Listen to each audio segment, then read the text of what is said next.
আমি কি কারো ডরাই নাকি? ডাইরেক্ট কয়ে দে, বাট আমি বিজনেস করি।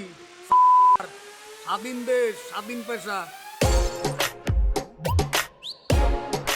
আজকে এত অন্যরকম সুন্দর লাগতেছে, তোমার দিকে তাকায় থেকে না না আমার আমার ভিতরে কি জানি হয়ে যাচ্ছে। কি হচ্ছে? ভাই কালেকশন কিন্তু অনেক অনেক জোর। আর জাগরু ভাই কোনো টাকা পয়সা দেয়? সারাদিন মেয়ে মানুষ হয়ে পড়ে থাকে, আর কিছু বলতেও পারে না, মন চাল লাত্তি মেরে বাঁচতে হবে।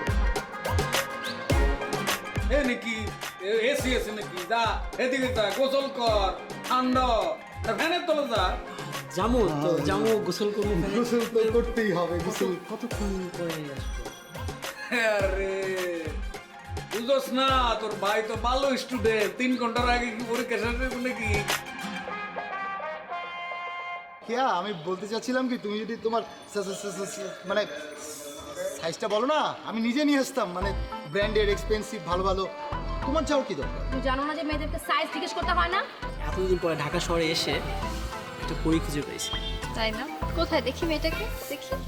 তুমি এত সুইট, তুমি কিচ্ছু বোঝো না। না ডাক্তার কইছে ফলমূল খাইতে, শরীর স্বাস্থ্য ভালো না, দুর্বল।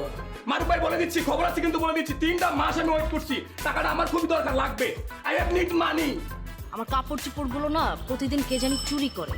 কাপড় চোর চুরি হয়ে বলতে কি, তোমার কাপড় চোরের সাথে ছোট ছোট জামা কাপড় যেগুলো, ওগুলোও চুরি হয়ে যায়? যদি ধরতে পারতাম লুচ্চাটারে একদম ছেঁচা দিতাম জায়গা মতো। ছেঁচে দিতে মানে কিছু যদি দাও। যেটা ছেঁচার সেইটাই ছেঁচতাম, ওর আসল জিনিস। আরে না না, আসল জিনিস কেন ছেঁচে দিবা? এত বড় একটা ক্ষতি তুমি একটা ছেলের করতে পারো না। আচ্ছা তোর কি মনে হয় ও কাপড় চুরি করে ওর বান্ধবী থেকে গিফট করে? আরে সেদিন দুজন একটা হলিউডের ফিল্ম দেখলাম না, ওই যে কাপড় চুরি করার পর কিসব যেন করে। তখন আমার লগে প্রেম করছিলা, হ্যাঁ? তখন কি জামার কথা মনে ছিল না? জামাই হয়ে গেছে, আমি কি তিতা হয়ে গেছি কা? তখন আর আমার মিঠা লাগে না। ওই মেজাজ খুব খারাপ, যা বেটা আমার মালের বোতল লই আয়।